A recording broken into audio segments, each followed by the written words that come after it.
we go. Hello, sir.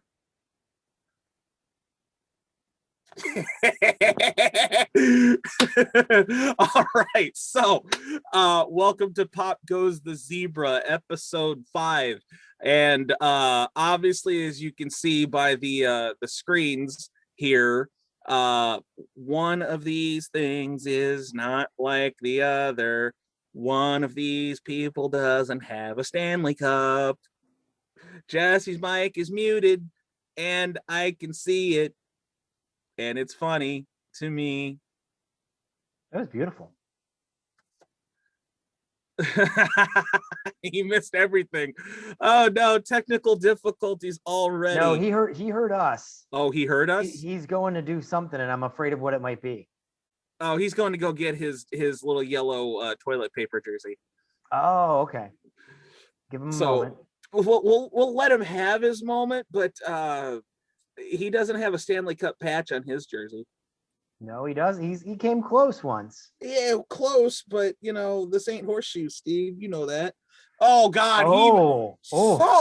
Okay. So he decides to go with one of the teams that lost to us in the finals. This is outstanding. I thought he was going to go for the Predators jersey, but unfortunately he went for an even greater sin. Yeah, I mean, the Preds, at least I can respect. I appreciate the town. I appreciate the team, but the Flyer, why do you own that? Did you lose that bet? Jesse, why is your mic still muted? You have to use words. You need to unmute it on the Zoom. On the Zoom, there's a little thing down in the bottom left-hand corner. It says mute. Okay. There he is. There we go. So what happened whenever we got off the chat, I went to join, and then it said this app's no longer supported. Oh, well, you know, it's probably because you're wearing the wrong jersey. Yeah. You know, we were talking beforehand, and I told him the story about the security guard at the Walmart being a Hawks fan, and I knew that he and I were planning this, Jesse, and that just made it even more of a paramount idea. So anyways, welcome to Pop Goes the Zebra, episode 5, once again, with your hosts Jeremy the Ref and Jesse the Ref. We are joined today by a very, very special guest, Mr. Steve Tortorello, heavy on the Mr. Head honcho of all things Warrior Wrestling. Steve, welcome to the show. Jeremy, it is great to be here, and it is great to see you, my friend. It has been the longest break without a Warrior Wrestling show. I know, usually we're running at this time, but, you know, stupid COVID. Well, we're getting there. It seems like the rates are getting better and people are getting healthier, so by the time we run again in late spring, early summer, we should be in a different place. We're still going to start back up outside again. Breaking news. We're starting outside. You heard it here first on this show that the first show will be outdoors. Because for those of you that are not familiar with Warrior, firstly, why? Secondly, we run out of a school in Chicago Heights, Illinois. And normally we run in the high school, but due to COVID, we couldn't have that many people enclosed inside. So we had to find a way to get, anywhere from 300 to 1,000 people safely in one spot. And what we did this summer is we ran outdoors on the football field. And Steve, before we get too deep into the main topics of discussion tonight, go ahead and tell the people exactly how that worked and what went into that. Great question. So it started actually as an idea long before COVID. Eric Hamilton, who is my best friend, my right-hand man in Warrior, had actually pitched in 2019. What if we did a show on the football field? And we did like an outdoor festival atmosphere, and we called it Friday Night Lights. And we did it under the football, under the lights on a Friday night, and made it a big, big thing. And for a variety of reasons, it just didn't work in 2019. Well, 2020 rolled around, COVID rolled in, and we thought, gosh, when are we ever going to run a show again? And then in June of 2020, the governor's office in Illinois put out their guidance for outdoor seated spectator events. And we looked at the guidance of what was allowed, and Eric and I, had a spidey sense and called one another and went, wait a second, this is basically the Friday Night Lights idea. And so it fit perfectly with what was allowed. And so we did the proof of concept in August of 2020, Friday Night Lights outdoors on the football stadium. In fact, I'll find a picture and share it here on our chat as we're talking. And it worked really well with the people spread all throughout the football field and then the bleachers. We put little orange dots everywhere to space everyone socially distanced. I remember the drone picture just blowing me away. That's what I'm looking for right now. That was incredible. Yeah. And so it worked really well in August, and we came back and did it again for 3 shows in September. We called it the Stadium Series, and then we packed up our bags for the winter, and we're waiting for it to be nice again so we can come back. Which it was weird because when you really broke down, because normally we run somewhere around 4 to 6 shows a season. We're a seasonal show based kind of around the school's scheduling, and normally we take the summer off, and we're getting the picture. And look at that. Yeah, dude, I remember being in the middle of there and just looking around, and like that felt bigger than the time that we had 1,000 people in the gym, just because of just the distancing of it. Just everywhere you look, just as far as you could see, there were people. But normally we took the summer off, but we got the normal amount of shows that we would do in a season. Yep. Still, it was insane. Yeah, the 2020-21 school year season happened with 1 show in August and 3 in September. And that was the school year. Normally it would be August and then December or January and then March and then May. But we did it all while the weather permitted, because we knew, we always talk about, you don't want to be an optimist. You don't want to be a pessimist. You want to be a realist. Yeah. And realistically, looking at the way things were going with COVID, we knew that once it got cold, there was no way to sustainably run wrestling shows indoors this year. And so we said, let's get them all in, pack it up for the winter, and then be ready for the late spring, early summer. And we will be. Yep. We will be ready. There are wheels turn. I cannot break any more news. Nothing is confirmed, but I can tell you that there are wheels turning about dates and people and ideas. And once I know, my friend, you will know. I'm hoping that one of the people that come to mind is the one that we talked about that one time, and that is a thing. So that'll be a little bit longer, and I'll kind of talk obtusely about that so as not to give it away for your audience. But that probably won't be a realistic option until late summer, early fall, given the timetable. Given the thing. Yes. Given the thing with the whatchamacallit and the who's what, yeah. The flux capacitor, exactly, if you will. But I will be ready for that. I cannot wait for that idea that we discussed. It's killing me. but anyways, Steve, some of the concept of what we wanted to do here tonight, there are various other platforms and podcasts that'll talk from a referee's perspective of what we do and what we should be and things of that nature, and that is very important. It's good to look to your peers and your colleagues. Jesse and I were both referees. We both kind of said, what about other facets that aren't referees, that are in the business? How do they view referees? What's important to them in a referee? And I said, well, shoot, let's just start with the biggest promoter we've got access to. Let's talk to Steve and see what you think. So I guess, just to start things off here, when you've trotted out a lot of referees at Warrior. Somehow I ended up in that mix, and to this day I don't understand how. But neither do I. Yeah, hey, you know what? Hey, Flyers fan, keep it down over there.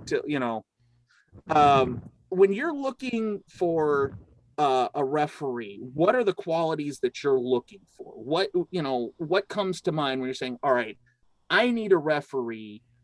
Here's what I'm looking for. What comes to mind? Great question. A couple of things. First, it's got to be somebody who can adapt, because as you guys both know, far better than I do, wrestling is a constantly changing performance art.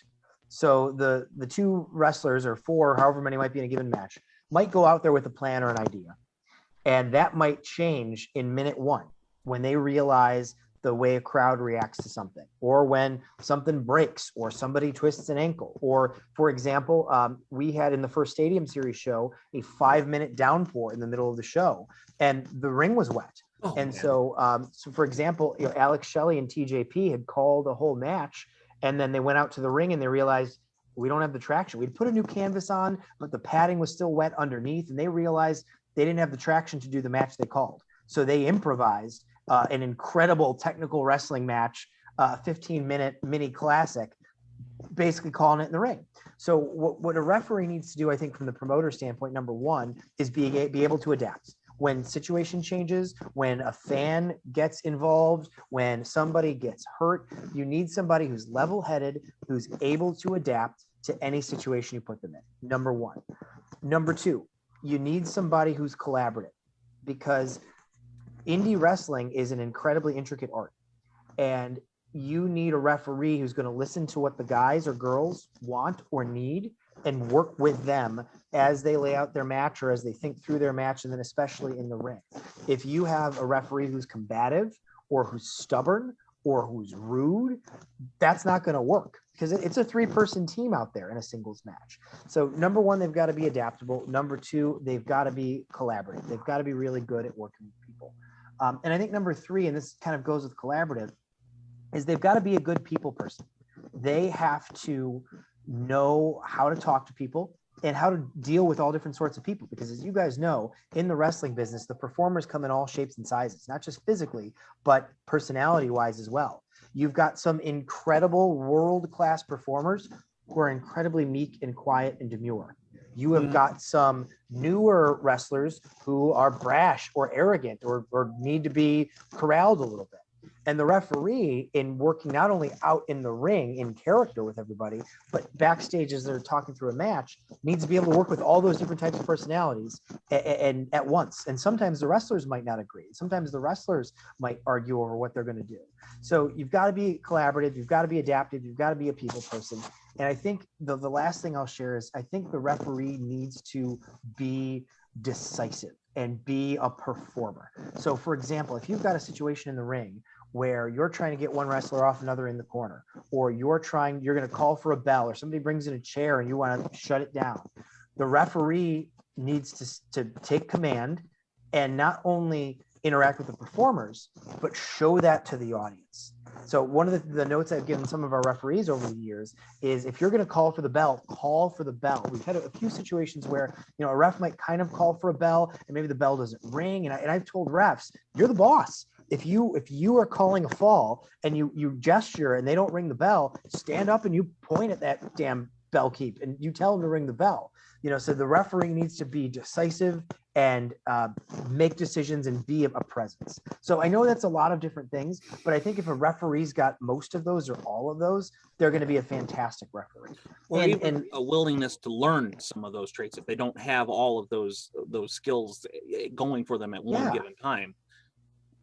But Jesse, when you started, what did you find to be the hardest aspect of the stuff that Steve just mentioned? Because I know for me, it was definitely being decisive and being willing to make a call on my own that may not necessarily have been called in the back, but just the situation presents itself. What for you? What would you say was the hardest thing that you went through?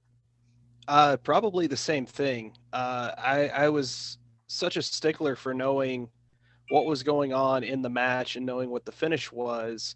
And guys would change finishes on me to see if I would count, and I would hesitate. And that was something I was just I never wanted to overstep my bounds when I was a younger referee of like, well, that's not what we called. I don't want to screw their match up. And it turns out, it was a test and I failed the test. That was definitely one of those. And then the other thing was being more not a showboat as a referee. I was very, very bad about that. I still can be, but that's per request. But I was so bad about taking away from the guys and ruining the match. And that two major things I had issues with when I was starting out. Indeed. I lost my train of thought. I'm going to be completely honest with you. My mind has gone blank of what the next spot was going to be. But let me jump in then, and it will give you a chance to recover. Let me, work the crowd for a second. Building off what Jesse said, I think Jesse just pointed out that there's always a spectrum, right? You want the referee to be able to be decisive and be a presence, but not be too much of a presence that it draws away from the match. And that, I think, like anything in life, there's a sweet spot in the middle. And that, I think some guys start in one end, some guys start in the other, but they really, as they get successful, find that middle where they're a presence, but they're not overbearing and they don't draw attention away from the action among the two wrestlers. And that's always been like a challenge for me. Not that like I ever approached it from like wanting to be noticed, but it was always a challenge of I didn't want to be invisible in the ring, because I was subconsciously aware that, there are 3 people in the ring for a reason. And, you have to be a presence at the very least within the match, because it's like, I've always likened it to the referee is the drummer in a band. Because without the drummer, you're just playing acoustic. But if you're trying to do a rock show, you need the bass and you need the guitar and you need the drum. Otherwise, it's just a 2-piece and there's a bass, So like in that, I always looked at it like that as, you have to keep the rhythm, but don't go off on a solo when they're in the down verse, Yeah. That's kind of how I looked at it. I don't know how Jesse, how you would look to that, but that was just kind of my analogy. Yeah, that's a really good analogy. Since you and I are both musicians, we both understand and appreciate the fundamentals of a really good drummer in a band, and how without that, it's just string going everywhere. But you have to have the drummer to knit and weave this amazing blanket of whatever art you're creating. And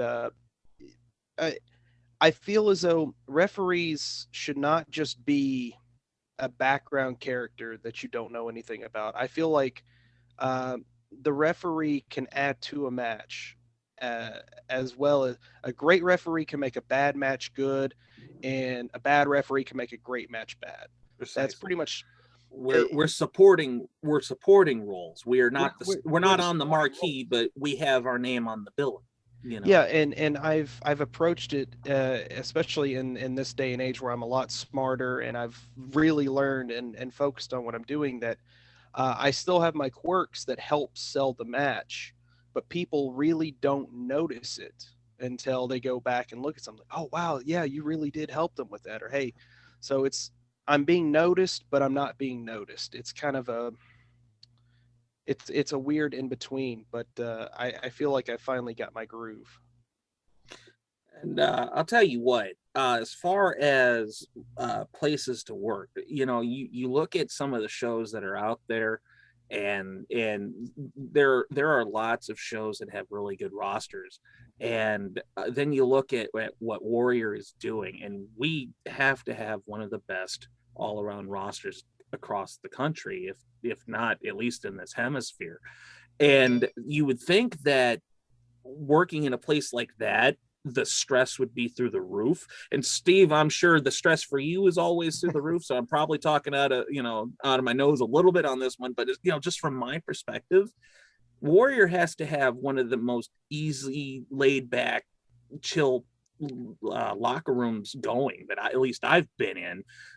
Was that a conscious effort on your part to try to make it a place, to make it what it is, or did that just kind of happen organically? I think it was definitely conscious from my standpoint and Eric's standpoint. So Eric does most of the talent liaisoning, or liaising, I think is the verb. So talking to the refs, talking to the wrestlers, etc. But we really wanted to make it a place where people wanted to be. When we did the very first Warrior show, coming up on nearly 3 years ago now, our idea was, let's treat people well. Just because the way we treat, so my day job is I'm the principal of the high school. If I was hosting a conference, how would I treat the other teachers or administrators if they were guests at our school? I should treat wrestlers and refs and workers and production guys the same way. And so number one, it's just what we do. But number two, we also thought about if you treat people well, they'll want to return, and they'll want to tell their friends that they want to return as well.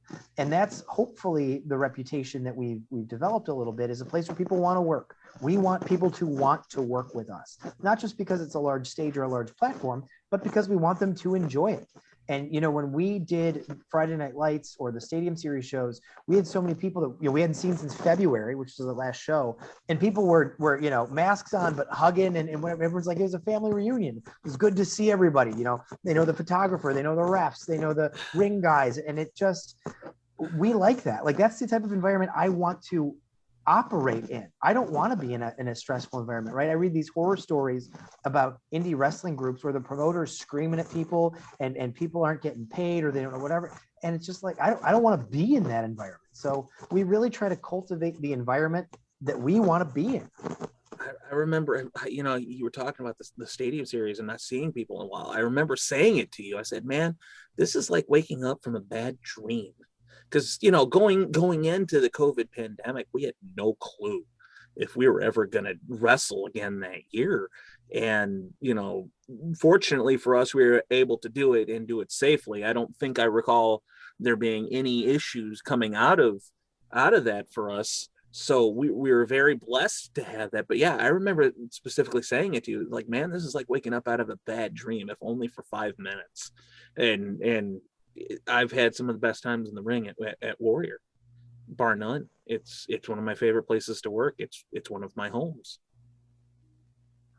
Yeah. No, we just, you know, we cultivate the environment that we want to be in. That's the goal. And now I think we're also comfortable with one another. You know, that, like you said, it's like waking up and you're in your bed. And so when we're able to run again, you know, hopefully, you know, late May, early June, somewhere around there, whenever we're able, hopefully it's that same feeling that it just feels like coming home for everybody. Man, I can't wait to get back there.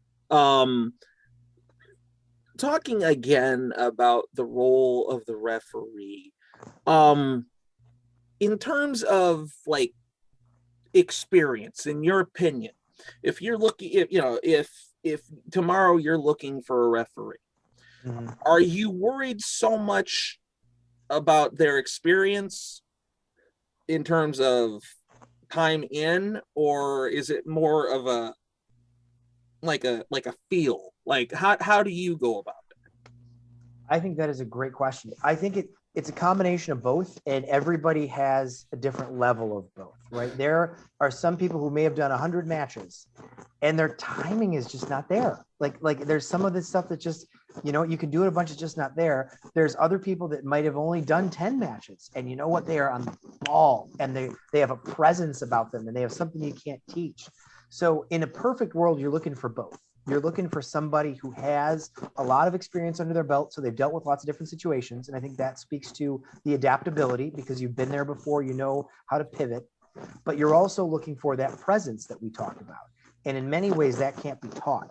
So I think you in an ideal world, you want both. And you need at least a little bit of both. You know, you can't have none of one. You can't be all raw talent and presence, no experience. At least that's not what we're looking for with the level of talent that we deal with, and the size of the stage that we have.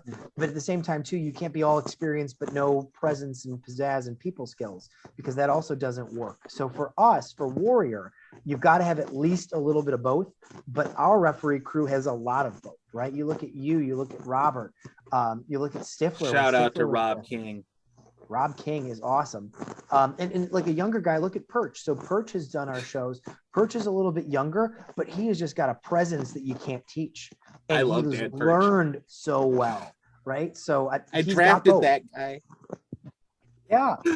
Well, and honestly, too, to be totally honest, and pulling back the curtain a little bit for everybody, I also rely on you. I rely on Jeremy, because I trust your instincts so much to say, hey, we've got an opening. Who do you know that's great? Who do you know that you can vouch for, that you say will come through and we can count on? And so that's the third wheel. It's not just experience and ability, but it's relying on people who know better than I do. I felt like a proud father the very first night we had Dan Perch in, because I watched him go out there, and I'm wanting to say he had Isaiah Sandaga, and it was like the second match on the card. And I was just sweating bullets, man. Just like, oh, come on, Dan. This is a big opportunity for you. And he went out there, and not that any match is about the ref, but as a referee, if you got a friend out there, if you're, that you've gone to bat for, you're watching. And man, knocked it out of the park. And I said, keeper. Yep. And now he's a regular on the rotation when we start up again. And again, yeah, Rob and Brian Stifler, both of whom I've learned a lot from. Just piggybacking on what you said about just been there, done that, available to adapt. Yeah. Or Nate Speckman, Nate's up in Maine now, but Nate is just fantastic. Yep. Nate's been great for us. Lockport Joe stopped by for a show and did a really good job with the MMA style match. Yeah. We've just been very blessed. We've had a very good coterie Jake Clemens, who's now killing it on NXT. Mr. NXT was with us for a show. I mean, yeah, we've just been very, very blessed. And so much of that has honestly come through me relying on your eye. You know what you're looking for, as I said, even sharper than I do. And part of life is figuring out what you don't know. You know refereeing better than I do. So I'll look at refs and we'll talk about, but you know it better than I do. So that's why I rely on you. It's just one of those things where, you wish that everybody that could be on a show with you, but there's only so many spots that you can do. There's only so many spots for wrestlers, there's only so many spots for referees, etc. So when you get an opportunity like that to get those guys in there that may just be stopping through on their way to other things or looking for that next step in their career, their challenge, it's really nice to be able to do that. And I look forward to being able to do that again in the future whenever the situation rises up. But I'll tell you what, it's so refreshing to have that kind of environment to work in where you can be honest and say, well, here's what's good about this referee for this, that's option A. Option B is this referee. Option, it's good to be able to have that open line of dialogue with the promoter, which I think is important for any referee, at least on the independent circuit. I'm not entirely 100% how things work, like say WWE or AEW, things like that, in terms of how much of back and forth the referees have with their prospective promoters and things like that. But as far as the independent circuit goes, I think it's really good to have a strong relationship with your promoter, be able to talk to them and get a good rapport going, because that just makes the working relationship better, which means that the fruits of that labor are that much better. Uh-oh. Did we lose Steve? Did we lose? Or was it Jesse? I'm still here. Steve froze. Okay, he's trying to come back. I doubt we're still recording. Oh, it says we're still recording. Can you hear me? Yeah, we can hear you. Okay. I'm back. Now I'm showing the mute symbol. Now it's just your blank screen.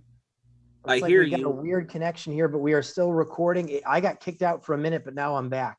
But well, it looks like we're all back now. But yeah, just putting a bow on what I was saying. It's good to have an open and honest relationship with your boss, especially in the independent circuit, because it just makes the outcome of what you're trying to accomplish that much stronger for it.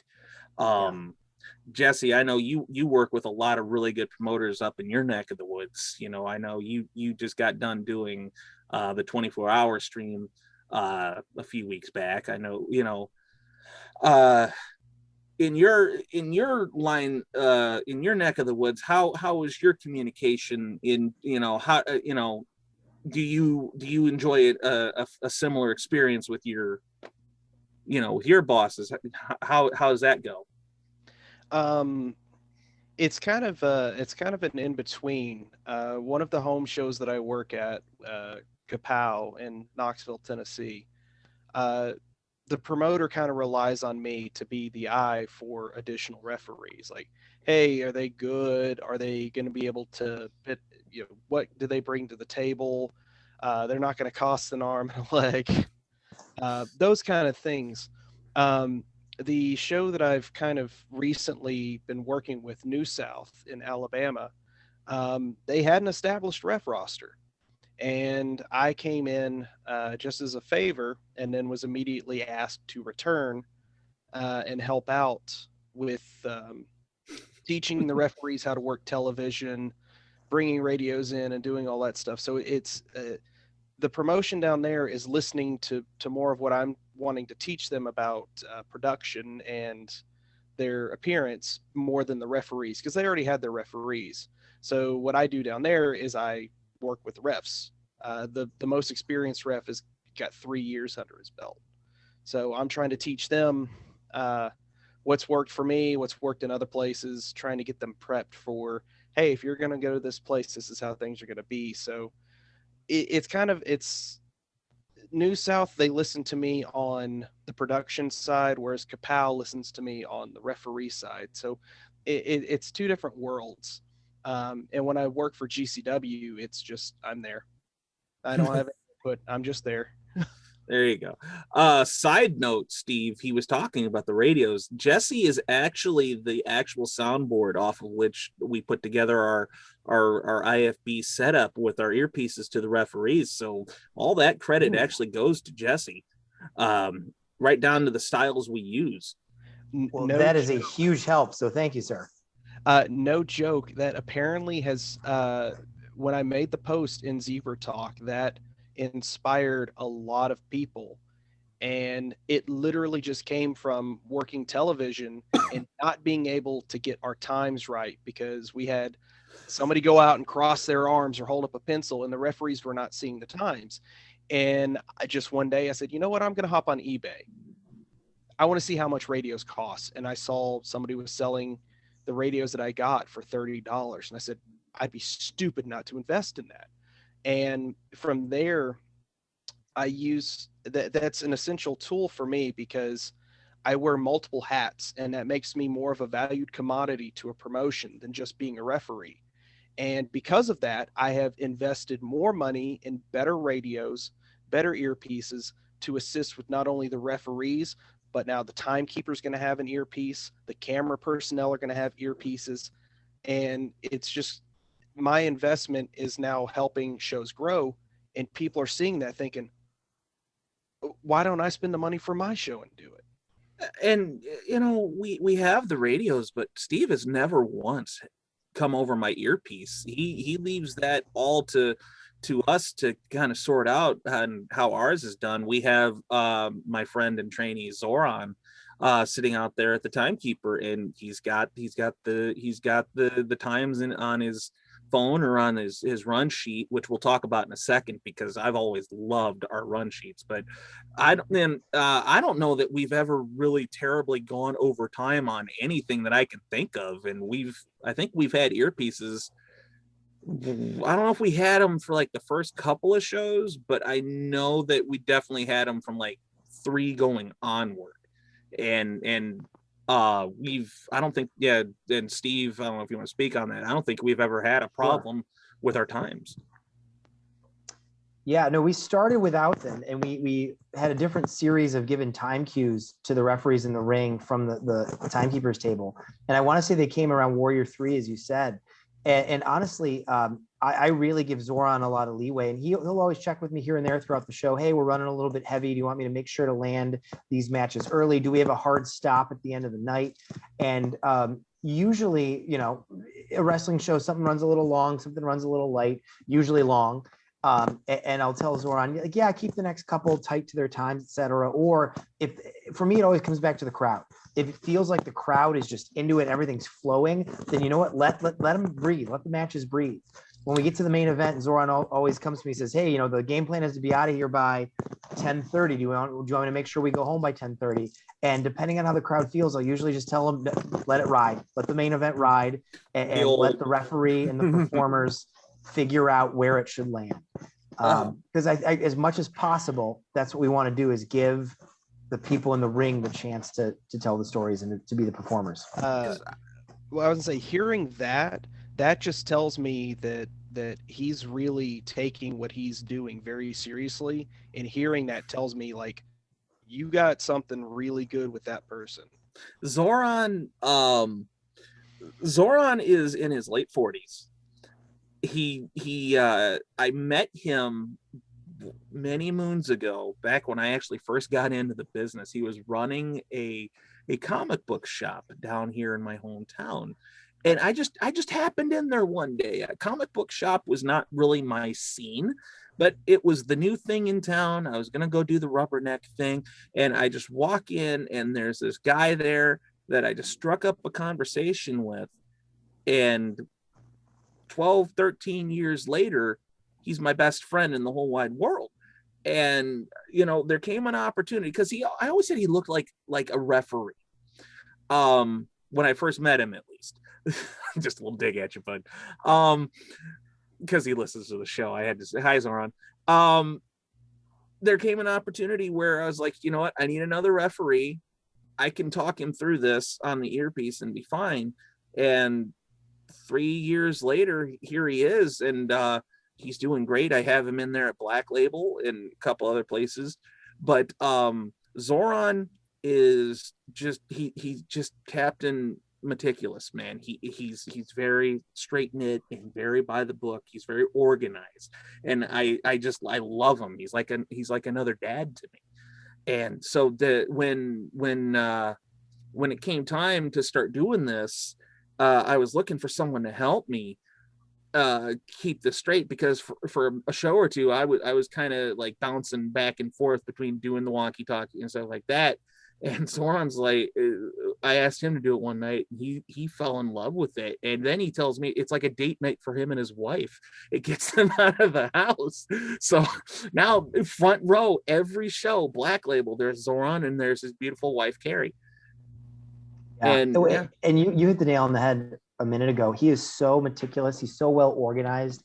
And that's part of the key as well to any well-run show, is you need people who are on top of stuff.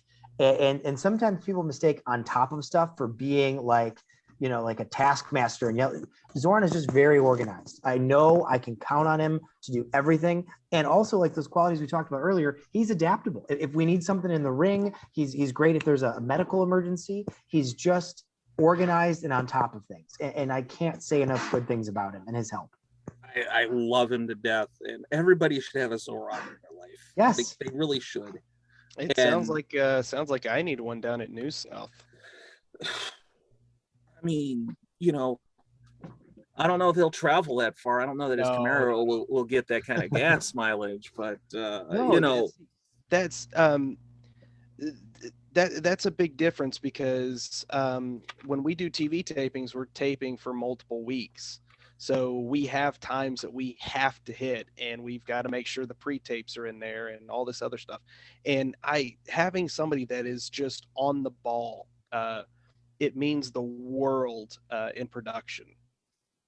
Man, I remember you want to talk about production. I remember the very first Warrior show that we did. I came in from work. I told him I was gonna be like, because I didn't know him from Adam, so I'm just being Joe Professional. Sir, I'm gonna be X amount late. And I walk in to one of the doors that leads into the gymnasium, and I just walk in, and and the set doesn't even look like the same as it did then. It's completely changed. But I walk in, and they're testing the lights, and they got the fog machine going, and they got the backdrop, and they clearly they did not skimp on the production value. And I walked in, I thought for a second that I was at a WWE show. It just blew me away, the atmosphere that they had created.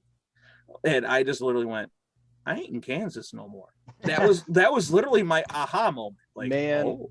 See, that's something that I really try to drive home to places that I go to, is that if you want people to take your product serious, you yourself have to take your product serious. Invest in the product, invest in your image and what people see, and it will make them appreciate what they see a lot more.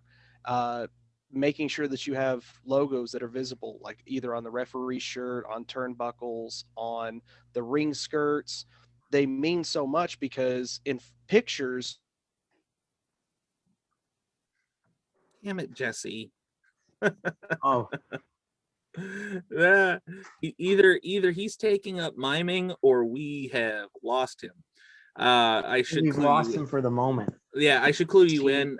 His roommate does Dungeons and Dragons online due to the COVID, Yeah. so the stream isn't always as strong as it could be. Jesse, we lost you there for a minute. Where'd you lose me at? You had spoken We're about talking about investing. You know, if you take your investing. product seriously, others will take it as well. Investing in it. Yes, basically, having your logo on turnbuckles, on the ring apron, referee shirts, because these are all things that will be seen on television and in photographs. And people may not, I saw Rhino at this show, but I don't know the name of it. But the referee's holding up his arm and it says New South, or you see the turnbuckle pads, or in your case, Warrior. It's just that little bit of advertising that you get from that. And having camera personnel with proper looking cameras, ring announcers that look professional, referees with earpieces, having a set that looks like you care about your product, it means more to the fans than people in wrestling understand. Because when you go to an independent show, you're thinking, oh, they're going to come out from a pipe and drape curtain and it's going to be blah, blah, blah. But you walk into a building and you see lights and you see a screen, you see this big production. Now they feel like I'm going to WWE. So pretty much what Jeremy said. In terms of, well, we really can't say what the best is, because we're actually doing a countdown of the top 50 matches on Warrior. So I'm not going to ask you to spoil it. So I'm going to take an end around on this and say, Steve, in your opinion, what has been, and I am kind of asking you to pick what your favorite child here. In your opinion, what has probably been the best Warrior show that we've done so far?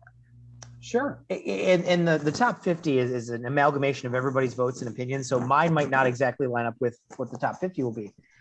I think top to bottom, the best show we've done, I think, is Warrior 6. It started with Templario Soberano, had the Mexican Luchador Legends, it had Killer Cross, Tom Lawler, it had the debuts of Zayn and Lance Archer, it had the Aries Shelley match, it had Lucha Brothers versus Tessa Daga, it had Mick Foley and Frank Clown, Dragon Lee and Andrew Everett, culminated in Cage and Elgin for the title and No Holds Barred. I think start to finish, that was maybe the most complete show we've had. However, I think the back half of Warrior 7, after intermission of Warrior 7, the final 4 matches there was Lance Archer, Brian Pillman Jr., Minoru Suzuki, Tom Lawler, Brian Cage, ELP, and then the Ospreay, Romero, Red versus Rascals match. That back half, I will put up against the last 4 matches of any card anywhere. Show me an All Out. Show me a WrestleMania. Honestly, I'll put those back half 4 matches against the last 4 of any other card. Wow, man, I'll tell you what, it's gotten to the point where they're all my favorite. I know that my early on first favorite, just because of the way the crowd reacted, it was Warrior 2. It was Jordan Grace and Tessa Blanchard. Yes. And they did a finish where I DQ'd Tessa Blanchard because she slapped me. And prior to that, they had been kind of doing the roll around cat fight, which led to me getting slapped because I pulled Tessa off of Jordan. And after Tessa slaps me, they go right back at it. And it's just like the old cartoon where it's just the cloud of dust and all you see is the arms and fists and the crowd is just there's like you can actually see the screen shaking how loud it was in that room. And it's a big run in, and referees and security is pulling them apart. And I'm at the bottom of the pile, and I start laughing my ass off. True story. I am laughing my ass off at the bottom of the pile because I can hear the crowd screaming, "Let them fight, let them fight." And I had never experienced anything like that to that point. So that had to be one of my early highlights for a long time, my time at Warrior. But I would have to agree that the Osprey and Red and all the others with the Rascals, that has to be one of the biggest matches we've ever done, in terms of just all eyes on the product, because people were watching that match from top to bottom, and I cannot wait to see what comes going forward. Where do you see Warrior going in the future once we start going again? I mean, obviously you said you have plans that you don't want to spoil, but what would you like, if you can talk on it, what would you like to see going forward? Great question. We've always tried to be a buffet of all different types of wrestling. I think that's what makes a meal, right? You need a protein, you need a starch, you need a carb, you need a vegetable, you need something sweet. And I think it's the same thing for a wrestling show. I think that's what makes a wrestling show. It should be a variety. That's why I sometimes am not so hot on shows that are all one style. Not that anything's bad, but it's like if you had a 7-course meal and every course was porterhouse steak. By the 4th porterhouse steak, you don't want porterhouse steak anymore, or you're comparing it. So when we lay out our shows, we actually talk about, all right, well, this match we're thinking about having, it's going to be a technical wrestling match. And we go, all right, well, but we've got this other technical wrestling match in the show. So why are we giving the audience 2 of the same thing? So to answer your question, I think going forward, we're going to continue to try to present that buffet of all different types. And one flavor that's been missing from the meal from Friday Night Lights in the Stadium Series, just because of COVID and travel restrictions, is Lucha Libre. And that is something that we're already talking about when we're back this coming summer, trying to work in the Lucha flavor some more. Because Warrior Wrestling 1 through 8, every single show had at least 1, if not 2 or 3 Lucha matches. Usually 1, maybe a Lucha Star. Warrior Wrestling Friday Night Lights and Stadium Series didn't have any because of logistics, because nobody's coming in from Mexico. So that is definitely something we would like to work back in the future. So keep your eye on that. Oh, you said Lucha Libre, and what immediately popped in my head when you said that was when the crowd, when you get those Lucha fans and they're bringing in the horns and the drums, The and vuvuzelas? no, the air just horns. like the air horn. Oh, the air horn. Oh, God. And they've got air horns. They've got, I don't know what you call it, but you spin it around and it makes like a ratcheting sound. And the wooden noisemakers. Yep. yeah. And they've got cowbells, and we actually have people bringing like floor toms and snares to shows. Yes. And it's, oh, dude, a Lucha show in Chicago. Shout out to Galley Lucha, because I've seen this. Their crowds are different from everybody else's crowds, because that is an all Lucha show. And man, I'll tell you what, I've only done one of their shows, and I'll never forget it. Just the energy of the crowd, and they're, you're in a rest hold, but they're up and they're chanting, and they've got the noisemakers, and man, it gets loud. So when bring in some of those, stars from Mexico and Spain, shout out to Carlos Romo, they turned up, and it gave the Warrior crowd another dimension, because that just riled everybody else up even more. Man, this Warrior place sounds super swell. I'm gonna have to come visit. Yeah. Well, Steve, where can he buy a ticket? Well, when it's game time again, it's warriorwrestling.net. Follow our social stuff.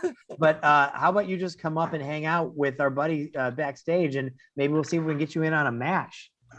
Oh no, I absolutely would love just to come watch, because I've seen footage of the product, and I'm not gonna lie, man, it blows a lot of what we have in the South away, just in terms of match quality, talent quality. It's a fun show. It's enjoyable. If it looks fun if it's fun to watch, it's because it's fun to be there and do it. You hate to say that it's work, but sometimes you go to a place and man, it's just the work that needs to be done. Warrior, it's like a big family reunion every time. It's I don't want this to sound like I'm just blowing smoke because Steve's here, but I've said it when he's nowhere near me that Warrior is on top of my list because just the environment created and obviously the match quality we put out there. And I can't wait to get back there. Before we wrap this up, Steve, there was one other question I wanted to ask you, and I wanted your honest opinion because you are a man of education. You clearly are a man of refinement. Why do the Nashville Predators suck so bad?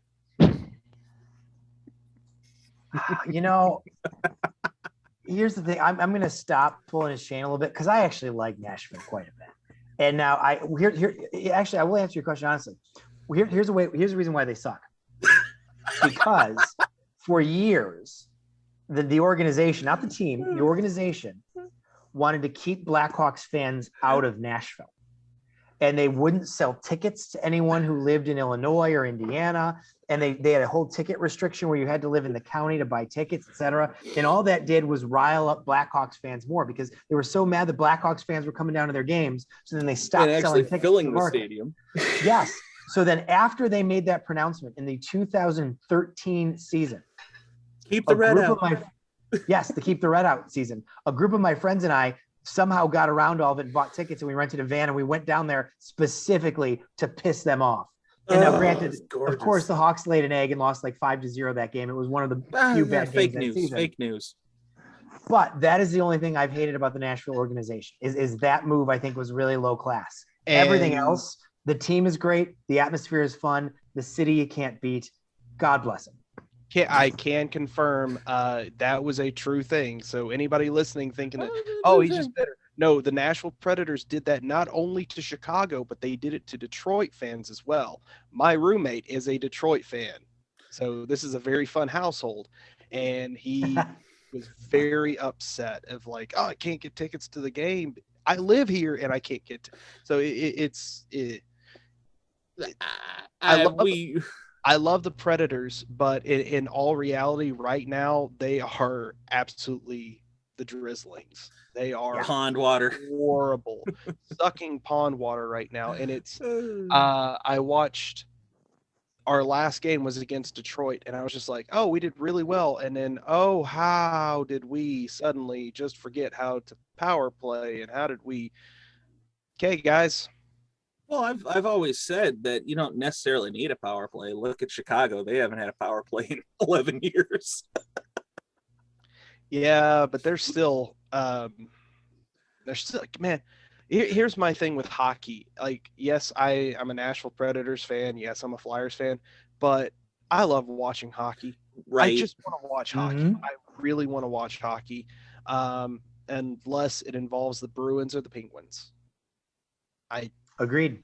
Same. I think I actually there's a video out there one time I actually asked Jonathan Toews, and this is back when the Penguins only had won like a single cup with Crosby. I said, "How's it feel to have more cups than Sid the Kid?" And you could just see him squirming because that's his boy, but he has to kind of save face in front of the Hawks fans because he's in front of 1,000 Hawks fans with a live microphone and live camera on his face, so he has to pick and choose his words carefully. So if he ever watches this for some unknown reason, sorry, John. I was young, and actually I'm just gonna hang it on young. But yeah, so it was fun to poke that bear. I don't think anybody outside of Pittsburgh and Boston likes those particular teams for obvious reasons. Oh my God, we were cussing up a storm. I forgot who Boston was playing the other night, and it was just watching Marchand get away with so much. It was the one I was texting you about, that there were a couple Donniebrooks almost breaking out, and it was amazing. Oh God, that used to be one of my standards for a good hockey game is you needed at least 3 fights. Otherwise, it was a dull affair. It was like a Dothraki wedding, you know. To me, it's an exciting game if you get the Gordie Howe hat trick. Yep, a goal, One an Gino, assist, and a fight. one Gino, one Apple, one Tilly. Yeah, yeah, bud. Yeah. Oh, dude. Oh, God. We could go on for hours about this just because all three of us here are just lovers of the game. I've texted both of you watching two teams that I am definitely not on their bandwagon, but man, you just love watching. You just love watching. Hang on, I think we lost hockey. Steve. He's here, but he's not here, but he's here. He's waving at us, but his microphone is muted. He's here. Can you hear me? I'm back. Yes. But yeah, like I said, I've texted you both at random points just in the season alone. I think I said it to you both. Man, I know I'm watching, I'm watching the Flyers and the Penguins, but I'm so happy to be watching hockey just because the just COVID has just ruined a lot of stuff. And I cannot wait, God willing, for us to get back to a point where we can tear it up again in front of live crowds. I know Philly and Nashville both are allowing small amounts of fans in, and it seems to help the environment a little bit. It's not piped in. We were watching one game, and the crowd audio was piped in, and it you can tell there's a difference. Took away from the game, but then you had listening to like a Nashville game, or I think Dallas is doing it, and Tampa Bay. You hear the organic crowd, and it's just something about a crowd getting excited on a one-timer that hits the post or the sneaky 5-hole shot. The crowd's just gonna it's something about the crowd getting excited. All will be well when we get back to playoff hockey. Man, everybody lives for the pop. We love it in wrestling, we love it in hockey.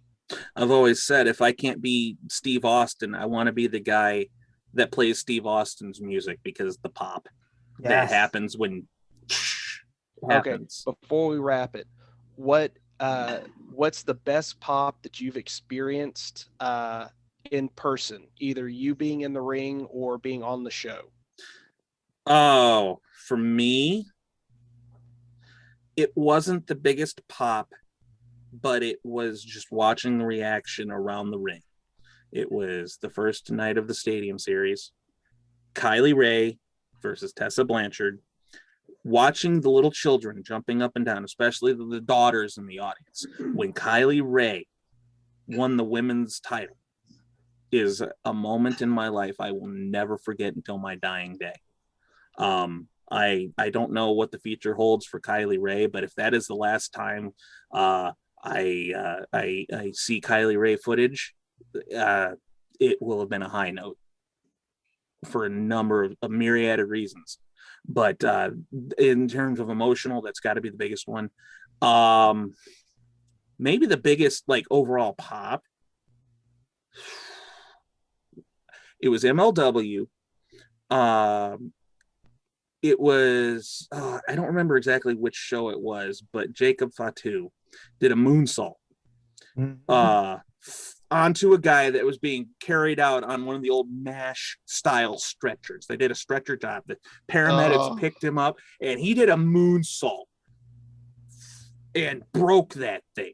And in the middle of Cicero Stadium, which probably seats, what would you say, about 3,000 people, Steve, give or take? Yep. And I thought for sure we were about to have a riot because it was Contra unit. Joseph Samael and Fatu and just the absolute insanity that ensued. Like, I had ringing in my ears for like a couple of days after, just for how loud it was. That's probably the biggest pop I've ever experienced. Those are the best. What about you? I've got 3, and 2 involve Orange Cassidy. So okay.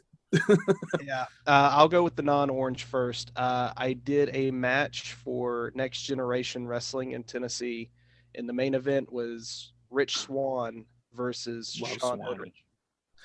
And Sean Hoodrich was the heel; he was the champion, and we told this amazing story in the match. And when I counted 3 and call for the bell, and I do the signal, hey, we've got a new champion, the crowd surrounded the ring and just started pounding on the mat. And it was a surreal moment because I've never experienced that before. The next one was doing Orange Cassidy, Tony Depp, and Eric Cannon at Long Live GCW. And just the reaction of Orange Cassidy coming out in this room of like 300 people sounded like a stadium. And they were very into everything that was going on. We even did a spot where I chop Orange Cassidy, and I received probably the loudest chant I've ever gotten of "You effed up" repeated, so which was amazing. But for me, the pop that I get emotional about because it put goosebumps on the back of my neck and I shed a tear in the ring was the Ricky Shane Page Open Challenge at the Collective.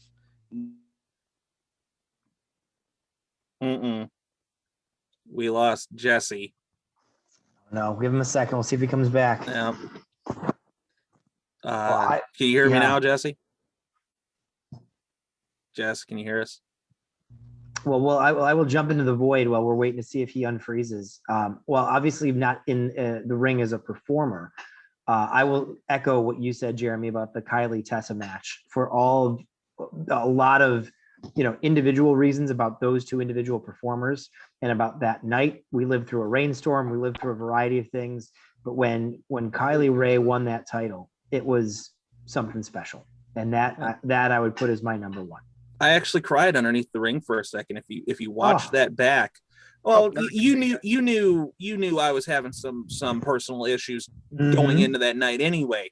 But when I saw the girls jumping up and down, 1, 2, 3, present the belt, I hard camera.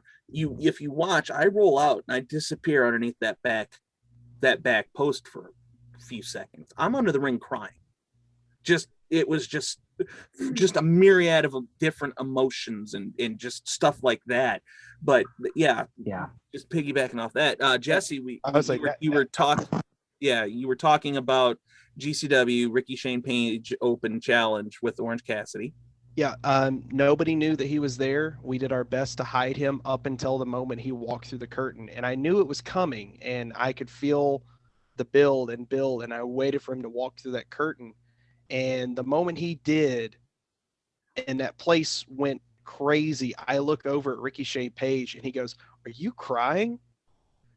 And I had a tear running down my face because this was a big show in the pandemic era. And I was like, I don't know when I'm going to get to experience this moment again.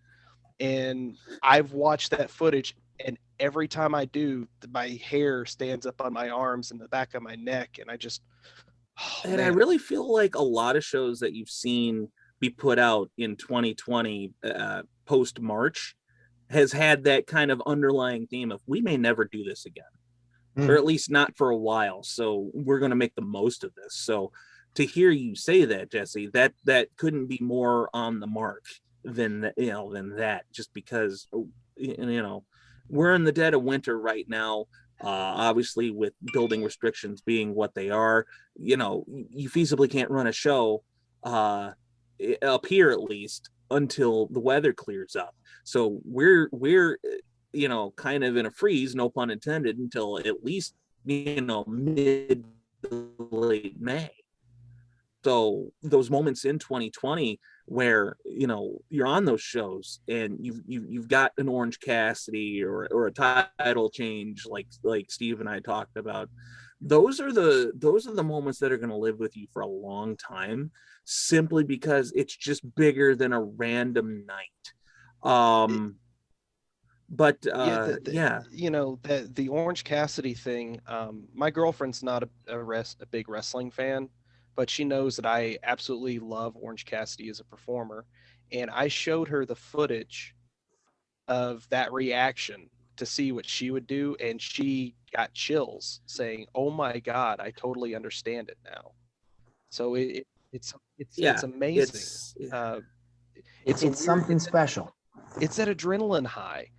Like, you might be having a bad day and you get to the show and you hear that cheer and it's like, whoa, hang on a minute. I've had a number of bad days that have gone by the wayside the second the bell rings. Oh, It's amazing what it'll do for you. It's a drug, man. And it's like, I'm right now, I'm kind of nervous about this weekend because I don't know if I'll be able to make it to TV because of the weather. And I'm like, that bums me out that, I might not get that excitement this weekend. And hopefully they can stick to their format, which is my as I'm messaging currently one of the people from New South, letting me know that our new referee shirts may be here in time. I said format because it was the only way that I could ham-handedly get back to a point I meant to touch on before we wrap this up. Going all the way back to when we were talking about the headsets and the walkie-talkies and how Zoran keeps us on the format. We didn't talk about the format, which was something I wanted to talk about. And I'm sorry for the ham-handed segue, but I do want to touch on that. Steve, yeah, without a doubt, it blew my mind that before every show, we have gotten an email from him, a group email, and it's got the format of the show, what time you're going on, who's in the match, who's out first, what's going to happen in the segment, and who's the referee. And to this point in my life, I've been in a lot of locker rooms on a lot of shows, and they have not been that organized. So where did that idea come from to have that kind of a rundown just for all the boys? Because that takes time to do, and some promoters just don't have the time to do it or the will to do it. Where did the genesis of that come from? That comes from years ago. Eric and I used to run a sketch and improv comedy group that we ran for a decade. And that is very similar to the formatting we would do for sketches and improv. What game is going on? Who's in it? Roughly how long are we looking for it to last? Then what sketch? What props do you need for that sketch? What are the cues in that sketch? And we'd have those run sheets all backstage or taped to the walls in the proscenium outside the theater, so that no matter where you are, you know what's coming next.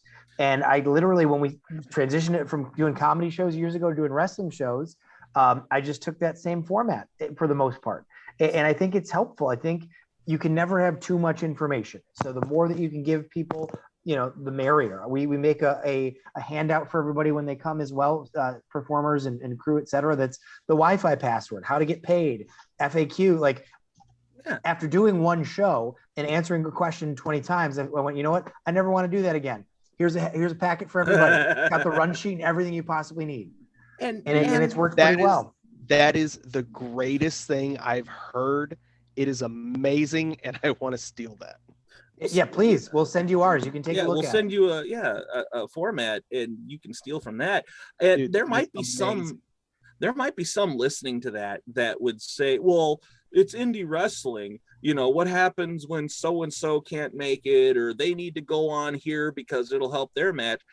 Well, you've got all the information now for this match, how long it's supposed to last, what time it's going to go on. So that just makes it easier to start moving the pieces around because you have it all down in front of you. So it's not just, all right, Joe Snuffy and John Smith need to move. Well, what was in their match? Now you can see what's in their match. You can see, what the emotional peaks and valleys is going to be, and you can maneuver your show. We've done it. I don't think we've had a show yet where we haven't changed something. There was something I saw Chikara do when I went up to do trios. They had a piece of paper that says, are you doing a particular move that everybody seems to do? If you're going to do it, write it down on the sheet in which match that you are in, so that way nobody else repeats the same spot. And it was an interesting way, because there were so many things going on that not everybody was going to communicate like, hey, I'm going to do this and I'm going to do this type of a roll up. But they could look at the sheet and go, oh, hey, they're doing an ace crusher in match 3 for the falsie. We shouldn't do that. And it was really is a lost art on the indies a lot. Yeah, and any random indie, you're going to see 3 diamond cutters. It's just, that's par for the course. It's a transition move. But it was so cool to see, like, hey, make sure you look at this list to make sure that you're not doing something that's in somebody else's match. And I never thought of that, and I immediately was like, stealing. and to piggyback off of the format, everybody has the packet or a physical packet at the show or the rundown in their phone. But what we also have, we have the giant dry erase board that is in the foyer when you go out into the arena, or when you go out to the football field as it is right now, and it literally has the show broken down of who's in the match, what time, when they go off, how long. So you have a lot of information where, again, you can move it around on the board, so it stays organized in the disorganized chaos that is professional wrestling. It doesn't matter where you're at. Card is always subject to change, and it always does. It's just the nature of the beast when you're working with that many people. So I've always loved our formatting in the packets, and I'm glad we talked about it, because now, Jesse, you can take that and you can instill it in the places you go, and that just makes the product better. My goal whenever I teach other people is the things that I've learned is this is what works for these companies, and this is what's going to work for a major company. It is my job to get you ready to go to that place, so that way you're getting into that environment. And you just said my goal. Steve and I know what that means. That is an old series of Blackhawk commercials feeding into the one goal logo that they had going on for the cup runs. But yeah, everything going back to the formatting is so important, because like you said, it just makes everything that much better. And I'm glad we were able to circle back around to that, because we're getting ready to wrap this up. I was like, oh no, we forgot. And I think that is such an important part of what we do at Warrior is to be able to keep it organized, because it's a big beast with a lot of moving parts. So if it works up there, it should be able to work on your smaller shows, on your TV tape, studio shows and things like that. So I'm glad that we, if nothing else, we got that out there. Steve, before we take this home, go ahead and tell us where we can keep up with all things Warrior, how we can keep abreast of the situation there. Sure. So warriorwrestling.net is the website. All the information's up there. We're at Warrior Wrestling on Twitter, no vowels in wrestling. So WRSTLNG at Warrior Wrestling, Twitter and Instagram. We've got a Facebook page as well. But once we have news on anything going forward, we will tell everybody on every medium that we have and share it. And we're hoping, by mid-spring to have some announcements about shows for late spring and summer. So stay tuned, everybody. And we hope to see you out there. And to both of you guys, thank you so much for having me. I appreciate it greatly. It's always great to see you. It's great to talk wrestling and hockey. There's nothing I'd rather do. Air hug, brother. Air hug. Air hug. So with that being said, you can find Jesse and I at our names, Jeremy or Jesse the Ref, on all social media platforms. Guys, this has been wonderful. Steve, we would definitely love to have you back anytime. It's always good seeing you. So for the entire panel here, we will say good night and have a pleasant evening. Thank you, sir. We'll see you guys soon. Yeah. Have a good night, guys.